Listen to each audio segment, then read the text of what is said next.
Donc ça permet en fait d'apporter une guérison profonde au sujet. Bonjour à vous, merci de nous retrouver pour cette première vidéo de l'écho des étoiles. Je suis au hameau de l'étoile et je suis pour cette première vidéo accompagnée de Laurence Guilloux. Bonjour Laurence, merci d'être avec nous aujourd'hui au hameau de l'étoile dans ce beau salon hivernal. Merci en tout cas. Merci de me recevoir, Mathilde. Donc c'est vraiment un très beau salon en effet, avec un feu. Merci pour le feu, ça va être agréable pour l'interview. Ben oui, ce sera parfait. Donc on est là juste avant ton stage de la constellation chamanique. On va pouvoir en parler un petit peu plus tard. Et la première question, est-ce que tu peux présenter ton chemin de vie entre l'ingénieur biologiste que tu as été à l'époque jusqu'à la chamane, et plus tard toutes les formes de chamane que tu fais avec la constellation chamanique notamment. Mais comment ça s'est fait ce voyage entre ingénieur biologiste et aujourd'hui chaman? Ça s'est fait tranquillement, tout un chemin de vie, je dirais, et de développement personnel. Même si j'ai toujours eu des sensations énergétiques, des connexions avec la nature, peu à peu, j'ai pu comprendre à quoi ça correspondait. J'ai pu créer mon propre référentiel. Et il y a un bon bout de temps maintenant, à la recherche de moi-même, je dirais, j'ai rencontré une chamane, une amérindienne, une femme médecine, et elle m'a initiée au chamanisme. Au tout début, grâce à travers les voyages chamaniques au tambour, et puis après avec des cérémonies, des rituels que j'ai été chercher avec d'autres chamans aussi, tant en Amérique centrale, en Amérique du Sud, que dans d'autres endroits du monde, et même en France, puisqu'il y a du chamanisme en France. Et c'est marrant, tu as dit le mot femme médecine. C'est vrai que, est-ce que tu peux nous dire la différence entre un chaman, une femme médecin ou un homme médecin? Qu'est-ce qui les différencie? En fait, on parle de la médecine chamanique. Donc la roue de médecine, la médecine chamanique, et la femme médecine, l'homme médecine. C'est un mot qui est utilisé en chamanisme, dans tout ce qui connecte au monde spirituel, au monde énergétique de la terre-mère, puisqu'on travaille avec la terre-mère. On travaille sur terre dans le chamanisme. Et comment tu t'es formée? Donc tu as dit que tu as rencontré une femme amérindienne. Qui c'était? Est-ce qu'elle est connue, cette femme en C'était particulier? Patricia White Buffalo, D'accord. qui, oui, a une bonne notoriété en fait dans le monde, puisqu'elle fait des ateliers, des formations dans le monde entier. Et donc j'ai travaillé avec elle 3 années en tant qu'étudiante et puis 2 années en tant qu'apprentie. D'accord. Et par la suite avec d'autres chamans. Oui. Et comment ça se passe pour devenir chaman? Est-ce que justement il faut voir plusieurs chamans pour découvrir différentes pratiques ou est-ce qu'il y a une formation en particulier qui se fait? Alors, habituellement, on est adoubé par une chamane, un chaman, on suit son parcours, on suit ce qu'il a vécu, et on est un ou une de la lignée de ce chaman-là. Comme on le fait aussi en bouddhisme, en fait. On a nos maîtres, et on est dans une ligne de maîtres de génération en génération. Personnellement, je suis curieuse d'autres chamanismes, donc j'ai étudié avec d'autres profs, comme Alberto Villoldo là en avril au Pérou, où j'ai rencontré des chamans des Andes, donc pour voir un petit peu aussi comment ils travaillent eux. Donc chaque chaman a sa façon de travailler, a sa connexion avec la nature, a sa connexion avec les esprits, et c'est ça qui m'intéresse aussi. Et toi aujourd'hui maintenant tu vas pouvoir, enfin aujourd'hui, non tu l'as déjà fait, mais tu as ton école donc de chamanisme, chamanisme intégral je crois que c'est le nom exact. L'école de chamanisme intégral, oui, oui, Voilà. depuis 5 années. Donc cette école a déjà formé pas mal de praticiens chamaniques et des personnes qui aujourd'hui sont en capacité de faire des voyages chamaniques pour leurs clients, mais aussi de faire des cérémonies ou des rituels chamaniques. Et justement je crois que l'année prochaine on a une prochaine session au hameau de l'Étoile en novembre 2025 pour ceux qui souhaitent se former au chamanisme par la suite. Après, c'est peut-être pas, on va pas directement aller dans une formation. Qu'est-ce qu'on pourrait faire avant de partir en formation chamanique? Qu'est-ce que tu proposes au début comme initiation? Alors, il y a la constellation chamanique qui est tout à fait autre chose en fait, même si une dimension chamanique au hameau de l'Étoile, là en novembre, en février 2025. En avril 2025, j'ai la chance d'avoir le grand chapiteau pour faire une cérémonie du cacao sacré, une cérémonie à laquelle j'ai été initiée dans la vallée sacrée du Pérou avec ces chamans quechua. Et donc j'apporte ce cacao sacré et on va travailler sur les blessures de cœur. Ça concerne tout le monde, je pense. Et le premier jour, dans 300 mètres carrés, parce que le chapiteau à Hameau de l'Étoile, il est fabuleux, il est vraiment fantastique. Et là, on va pouvoir exprimer tout ce qui a été compliqué dans nos blessures d'amour, pour après revenir sur le deuxième jour dans un petit cocon, comme ici en fait, avec ce feu de bois, c'est bien chaud, c'est bien douillet, où là on va pouvoir réparer notre cœur. Et le troisième jour, intégrer ce stage, toujours avec des rituels, des cérémonies chamaniques, où donc on repart avec cette capacité à aimer de nouveau, à s'aimer et à aimer de nouveau, sans craindre la blessure ou le cœur brisé. Un super programme en tout cas, et ça, ce sera en avril donc au Hameau de l'Étoile. Donc, pour découvrir un peu, pour les personnes qui sont novices au chamanisme, je pense que ça peut être une bonne manière de découvrir. Et puis ensuite, en plus, fin novembre, donc le stage, l'école, la formation qui peut débuter si les personnes veulent un peu plus encore aller dans le vif, apprendre un peu plus du chamanisme. Et même entre deux, si je peux te couper, en septembre, il y a le Soul and Body Festival ici au Hameau. Et au Hameau, j'interviens dans 2 ateliers, notamment l'atelier de danse de trance, puisqu'on parle beaucoup de trance en chamanisme. C'est une trance qui est faite avec la musique, pas de substance bien sûr, et on va aller à la découverte de soi-même, s'intérioriser avec cette trance chamanique. Tu proposes aussi des formations pour animer des constellations chamaniques. Comment ça se passe donc cette formation? Elle est en combien de temps et combien d'années Donc, elle commence en mars 2025 au Hameau de l'Étoile. C'est une formation que j'ai déjà faite à plusieurs reprises, où je vais permettre aux thérapeutes, aux chamans, aux personnes qui veulent aller vers la thérapie, de travailler en constellation chamanique. Donc, il y a tout ce qui est basique dans le chamanisme et dans la constellation, c'est-à-dire savoir canaliser, savoir connecter à son corps, savoir induire les rôles des différents représentants, savoir tenir un espace, savoir créer un hôtel, un cercle de sécurité, donc maintenir tout ça, savoir connecter avec nos animaux totems, parce que ça fait quand même, c'est une bonne partie du chamanisme, les animaux totems. Donc ça, on l'apprend, je l'enseigne à la constellation chamanique, dans cette formation-là. J'apporte aussi une connaissance sur la psychanalyse transgénérationnelle parce que tout le transgénérationnel, il y a un vocabulaire très très particulier. Il y a une posture très particulière et c'est important de savoir de quoi on parle quand on parle d'un gisant par exemple, d'élaborer telle ou telle problématique. Donc ça permet de rentrer vraiment dans un vocabulaire pour aller plus loin dans l'analyse ensuite que l'on peut faire de notre travail en tant que constellante. Donc constellante ou constellant, ce sont les facilitateurs de la constellation chamanique. Est-ce que par la suite on est considéré comme chaman ou non? Il faut faire la formation de l'école On est constellant ou constellante en constellation chamanique.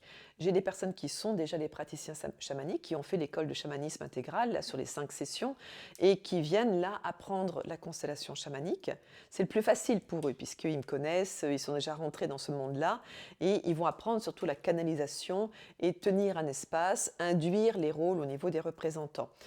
Pour les personnes qui sont des thérapeutes et qui savent déjà gérer un groupe, par exemple, eux, ils vont apprendre plutôt le côté chamanique.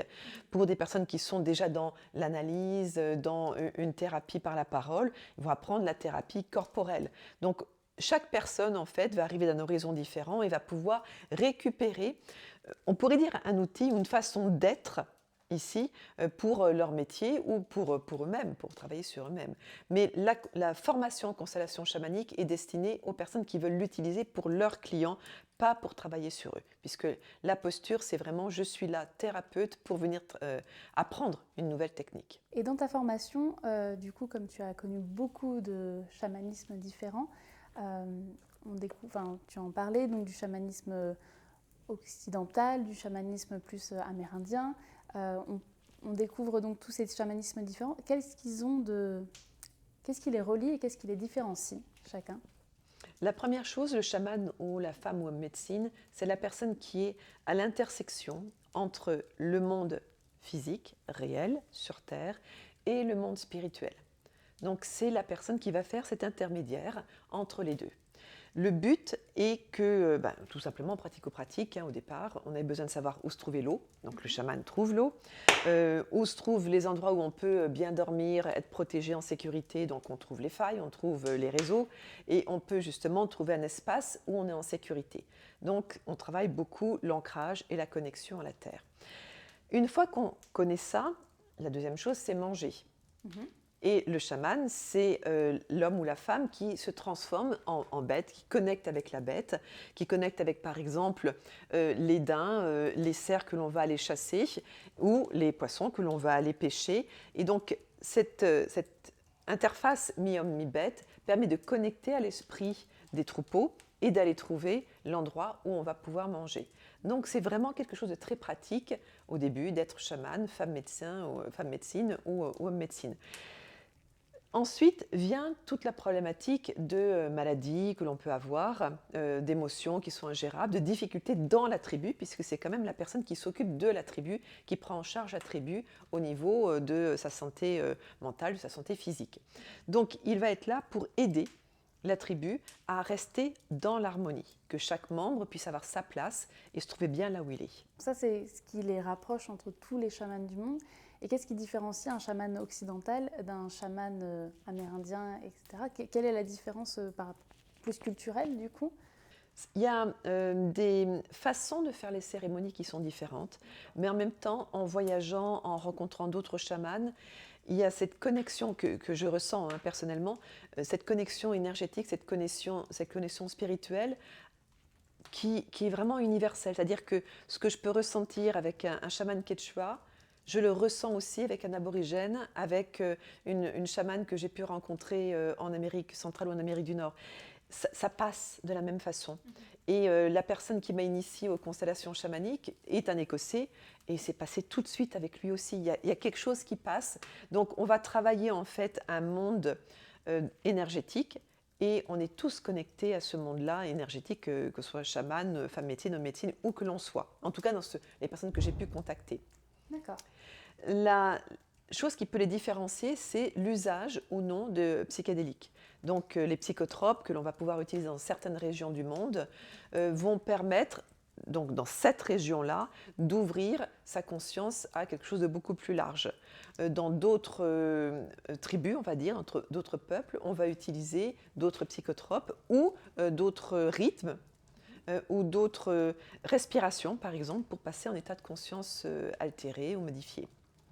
D'accord. Et en France, enfin en Europe, du coup, comment se caractérise, comment se manifeste le chamanisme occidental? On l'a perdu de vue il y a quelques centaines ou quelques milliers d'années, puisqu'on a quand même eu quelques religions qui ont éradiqué ces premiers peuples qui pensaient différemment et qui surtout apportaient une conscience collective et humaine, où il n'y a personne qui est au-dessus de l'autre. Si on prend les Celtes par exemple, avec Arthur et la table ronde, la table est ronde parce que chacun d'entre nous est assis à la même place autour de la table. Il n'y a pas de chef, il n'y a pas de hiérarchie. Et dans cette ouverture tribale, eh bien, chacun apporte sa différence, chacun apporte ce qu'il est capable de donner, de partager avec les autres. Et ça, c'est très très beau. Et on le retrouve justement avec les Celtes. Il y a encore un millier d'années, un peu plus d'un millier d'années en tout cas, en Bretagne. Donc là, en Bretagne, où il y a toujours les histoires de fées, de Corrigan, beaucoup de légendes, où on travaille en connexion avec la nature, où on va nommer tel ou tel ruisseau, nommer tel ou tel arbre, exactement comme font les Japonais dans les shintoïsmes, où on trouve toujours chez eux des arbres qui sont vénérés, qui sont sacralisés. Donc, il y a cet espace sacré chez tous les chamans, cet espace de connexion, mais chacun va apporter en fait sa touche personnelle, c'est très très personnel le chamanisme, et la touche bien sûr tribale de cette tribu-là, qui va être la tribu des loups, la tribu des ours par exemple, ou celle qui va être connectée à l'est, celle qui va être connectée à telle ou telle montagne. Donc l'endroit, la biologie de l'endroit, l'écosystème en fait, va conditionner le chamanisme derrière. D'accord. Et donc dans ton chamanisme, notamment le chamanisme, là je pense de la cérémonie sacrée qui a lieu donc en avril,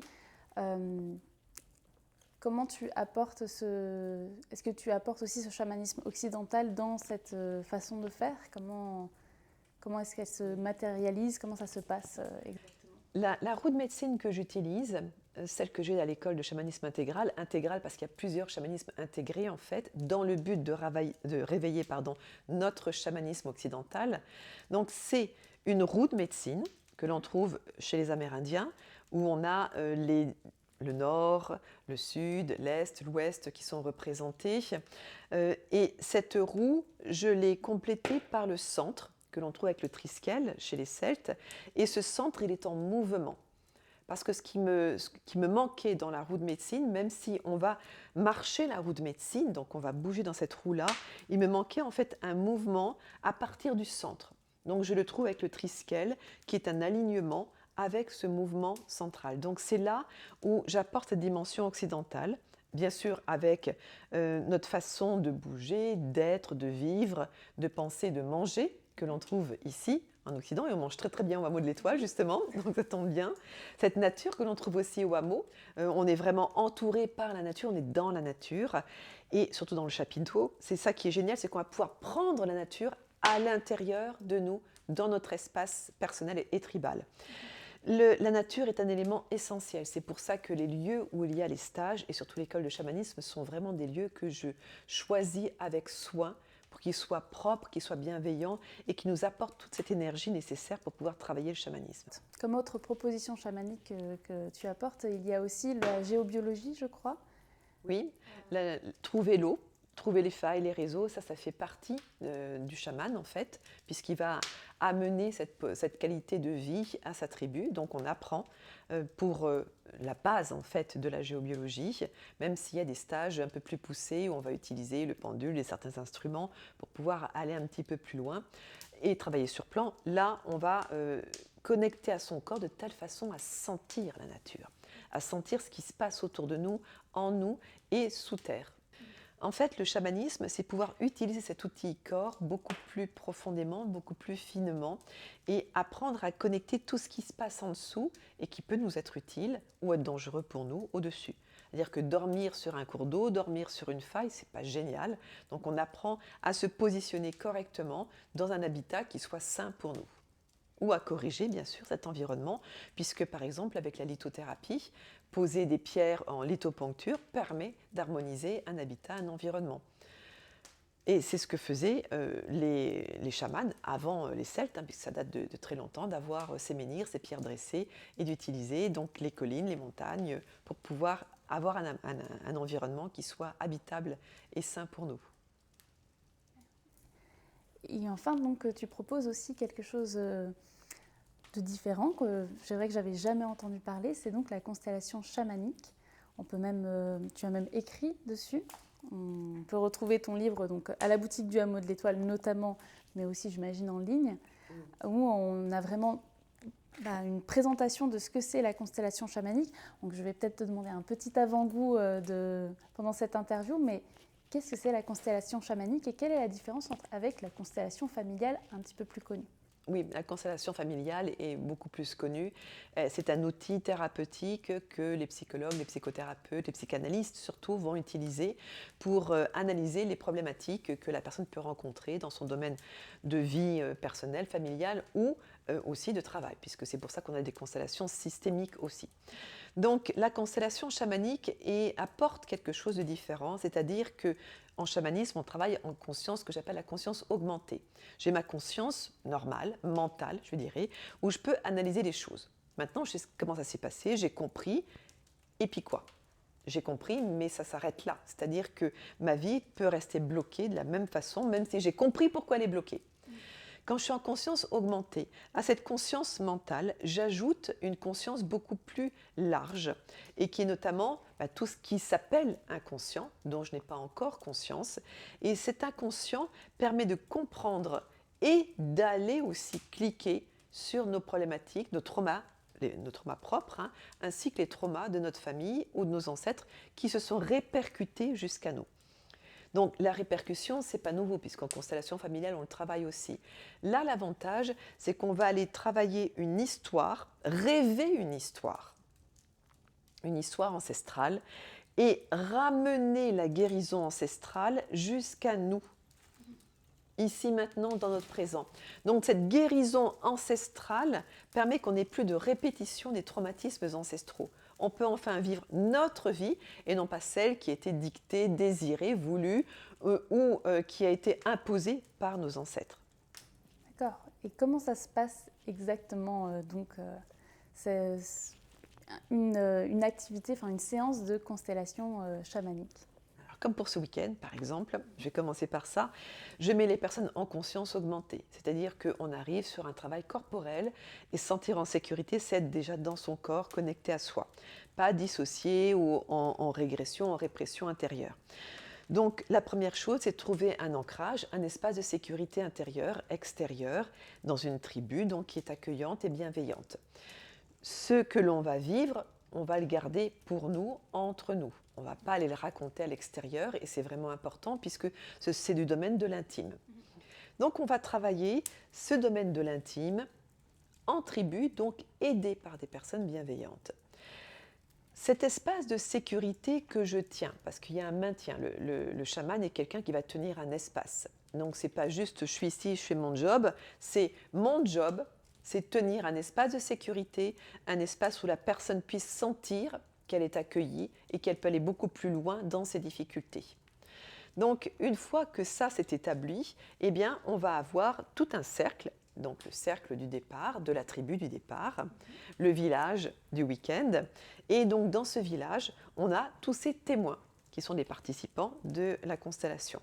Ils vont être témoins d'une transformation, d'une histoire qui va être racontée et qui va être aussi rejouée par des représentants, donc des personnes qui vont représenter différents aspects de la problématique.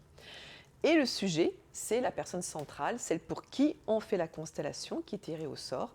Et ce sujet donc va être au centre de la constellation avec tous ses représentants, père-mère par exemple, mais aussi de certaines parties de ces difficultés. Ça peut être par exemple la difficulté à trouver sa voie. Donc ça peut être le chemin qui va être représenté par telle ou telle figurine. Là, je dis figurine parce qu'en effet, on peut le représenter ici sous forme de figurine, mais quand on a tous ces témoins qui sont disponibles, eh bien, je vais choisir tel ou tel témoin pour devenir représentant d'un aspect de la constellation du sujet, de son système familial. Par exemple, ici, j'ai récupéré ce qu'on avait sur la table, des petites poupées, des pots, des verres, et on pourrait dire que nous avons pour cette démonstration notre tribu, notre cercle. Dans ce cercle, il va y avoir une personne qui va être choisie, un sujet. Donc, par exemple, ce pot-là est tiré au sort et il devient sujet. Donc je l'amène ici au centre du cercle. Et là, je vais lui proposer de nommer son intention. Ça va être ce qu'il vient travailler ici pendant ce week-end, ce qu'il vient travailler pour cette constellation. Donc il va me nommer son intention. Elle peut être très variée. Et je fais en sorte qu'elle soit juste pour la personne. C'est-à-dire, si la personne me dit « Ah, je voudrais que ma sœur soit heureuse », je dis « Non, on n'est pas pour travailler sur votre sœur, on est là pour travailler sur vous. Donc, est-ce que vous, par exemple, vous pouvez supporter que votre sœur soit malheureuse ?» Ça peut être autre chose. Donc, une fois que l'intention est posée, je vais canaliser l'atmosphère familiale, l'atmosphère du vécu de ce sujet. Et une fois canalisé, je vais sentir dans mon corps qu'il y a quelque chose qui se passe et je vais être attirée vers telle ou telle personne dans le cercle qui va être à ce moment-là le représentant. Par exemple, le représentant de la mère, le représentant du père. Et ce représentant va rentrer donc dans le cercle. Par exemple, ici, je vais pouvoir induire sur cette poupée le rôle du père. Donc, je vais poser que c'est le père sans le dire au cercle, puisque le but c'est qu'on voit justement ce qui peut se passer. Donc je pose ça et je demande en fait au sujet de me dire ce qu'il ressent une fois que ce représentant est arrivé dans sa constellation. Et donc ça peut être par exemple, ouh là là, je me sens très très mal, je ne peux plus garder mon intégrité, je suis obligée de partir. De peu de ça. Et puis, je vais faire rentrer des représentants au fur et à mesure de la canalisation. Et ça peut être à un moment donné, par exemple, le nettoyage. Hop, il y a le nettoyage qui rentre ici dans la constellation. Et ça va permettre de nettoyer la relation, pourquoi pas, entre les deux. Donc, au fur et à mesure de la constellation, les résolutions vont s'amener, arriver. Et au fur et à mesure, le sujet va pouvoir retrouver son intégrité alors qu'il y a toujours son père dans sa vie, bien évidemment, mais il va plus être loyal à ce que son père lui demandait. Il va plus être loyal aux croyances de son père. Il va plus être loyal au vécu de son père. Il va juste commencer à être au centre de sa propre vie et vivre sa propre vie pour lui, en conscience et en relation avec le monde, bien entendu. Mais que sa vie soit là pour lui, qu'il soit le héros ou l'héroïne de sa propre histoire, de son propre roman. D'accord. Et donc la différence entre la constellation familiale et chamanique, ce serait notamment l'état dans lequel tu mets les participants, entre autres? C'est la conscience augmentée, c'est avoir un espace sacré, un espace de sécurité, un espace qui est tenu. C'est avoir aussi cette conscience augmentée, ça veut dire une conscience physique et émotionnelle de quelque chose qui passe, une atmosphère que je vais recréer, que je vais canaliser pour cette constellation. C'est-à-dire que c'est pas juste, toi tu fais papa, toi tu fais maman, et puis maintenant on va faire semblant d'être papa-maman. Non, les représentants sont traversés par l'atmosphère familiale. Les représentants ne savent même pas ce qu'ils représentent dans mes constellations puisque j'ai choisi de faire des constellations aveugles. Donc je nomme une personne, elle arrive au centre de la constellation et elle laisse son corps vivre quelque chose, jouer quelque chose. Et le représentant ne sait pas ce qu'il joue.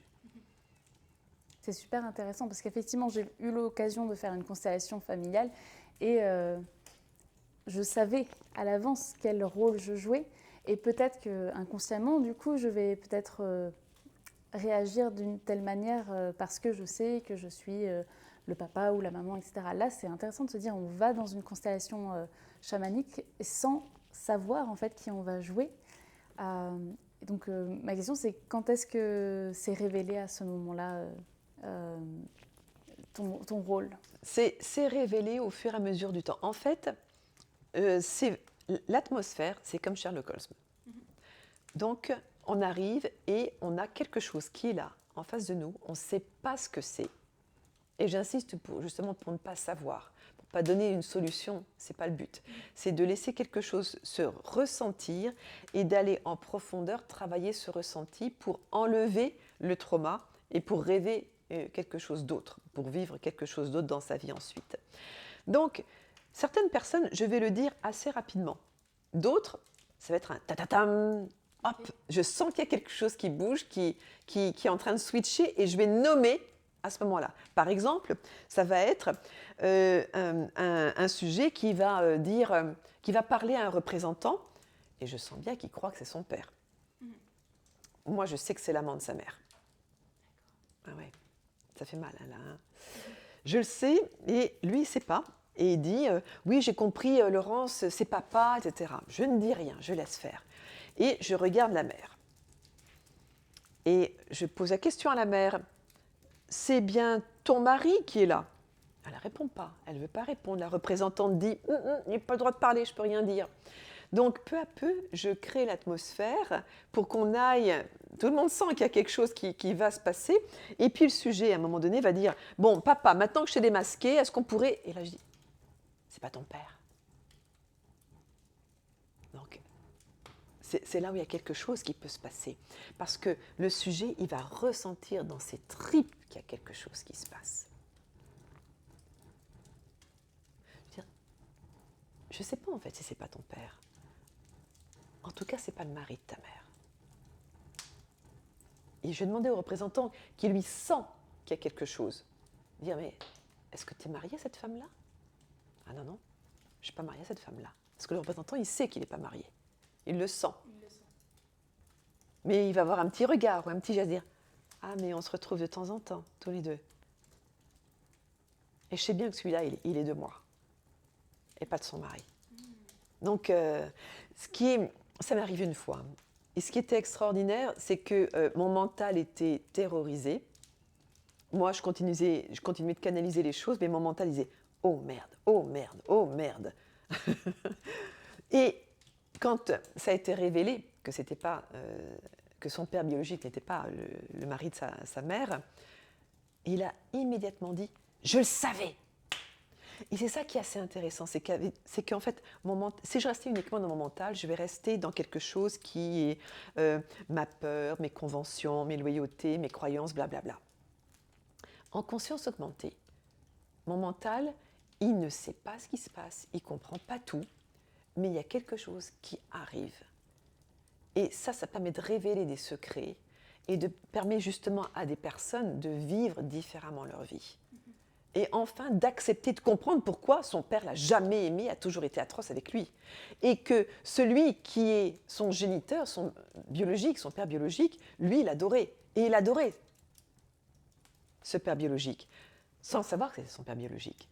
Donc, ça permet en fait d'apporter une guérison profonde au sujet. Par quel outil tu utilises pour les amener dans cette conscience augmentée?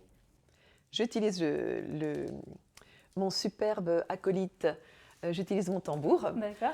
J'utilise aussi ma capacité à mettre les personnes en conscience augmentée par des systèmes de méditation ou des systèmes de respiration où je vais les amener dans une conscience augmentée. Très clairement, quand les personnes rentrent dans mon cabinet, déjà ils disent « Oh, il y a un truc bizarre, je me sens bizarre. » Il y a des gens qui se mettent à pleurer, donc il y a quelque chose qui arrive déjà. On lâche le mental pour arriver dans quelque chose de beaucoup plus grand et qu'on a souvent réprimé, notamment les émotions. Ok, donc avec le tambour et puis de la respiration, on arrive à cette connexion. Et vous, bien sûr. Oui. Enfin, et toi. Oui. Je me demandais comment ça se passe après une constellation chamanique. Est-ce qu'il y a un suivi par la suite? Est-ce que tu revois les personnes ou... Alors, idéalement, elles sont suivies par leur thérapeute ou par moi-même pour l'après, pour l'intégration. Faire une constellation, c'est quelque chose qui change sa vie, qui vraiment change sa vie si on va jusqu'au bout, c'est-à-dire si on va jusqu'à l'intégrer. Si on rentre chez soi après un week-end très intense, on va se poser dans son décor habituel, ne rien changer, repartir le lendemain au boulot et oublier ce qu'on a vécu. Et pas l'intégrer corporellement ni émotionnellement. Refaire le train-train, la monotonie habituelle, le quotidien habituel. Le but, c'est justement de pouvoir intégrer quelque chose de nouveau dans son quotidien. Donc je vais respirer différemment, je vais m'habiller différemment, je vais changer un meuble de place, je vais acheter un nouveau tableau, je vais manger différemment, quelque chose qui se démontre comme une nouveauté dans la vie. Parce qu'une constellation permet d'avoir plus d'énergie, d'avoir plus de capacité à vivre complètement la vie, plus profondément la vie, avec plus d'intensité, plus de joie. Et ça, c'est quand même important de l'amener dans son quotidien. Si on revit le quotidien comme avant, il n'y a aucun intérêt. Donc ça s'intègre. Et ça s'intègre soit parce qu'on est soi-même très assidu avec un travail quotidien, des cérémonies, des rituels que l'on peut faire au quotidien, soit parce qu'on voit quelqu'un qui nous permet de revenir à ça régulièrement et de l'intégrer peu à peu. Donc tu proposes aussi des séances individuelles. Est-ce que du coup tu conseillerais pour quelqu'un qui souhaite suivre avoir un suivi chamanique, on va dire, mieux ressentir son corps et l'énergie autour de la nature notamment. Est-ce que ce serait mieux de faire des séances en tribu, en groupe avec la constellation chamanique, ou est-ce que c'est mieux de travailler, on va dire, individuellement avec toi? Ça dépend des personnes, ça dépend des problématiques. Il y a des problématiques où le client n'a pas du tout envie d'être vu par la tribu. C'est trop intime et c'est un domaine où l'intimité est tellement profonde qu'on n'ose pas le présenter puisqu'on pourrait se sentir en vulnérabilité, en faiblesse devant les autres. Donc là, on va le travailler dans le confort du cabinet. Par contre, le but de toute thérapie, c'est de pouvoir aller dans le monde.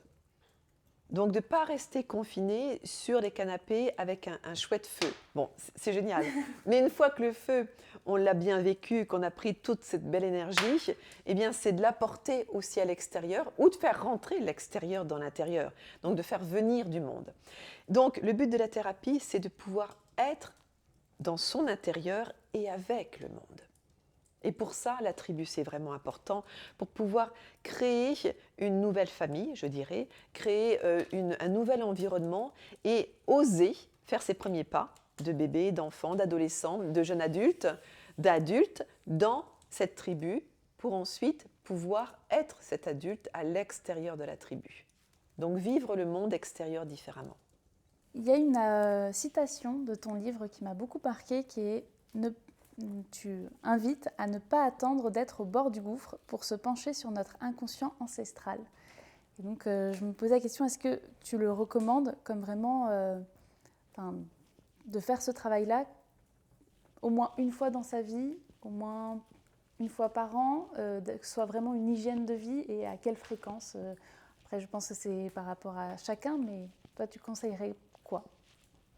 Alors, à la personne là, qui vient me voir, qui vient me rencontrer et qui me dit « je suis déprimée », je vais poser la question « depuis quand ?» Habituellement, c'est « depuis toujours ».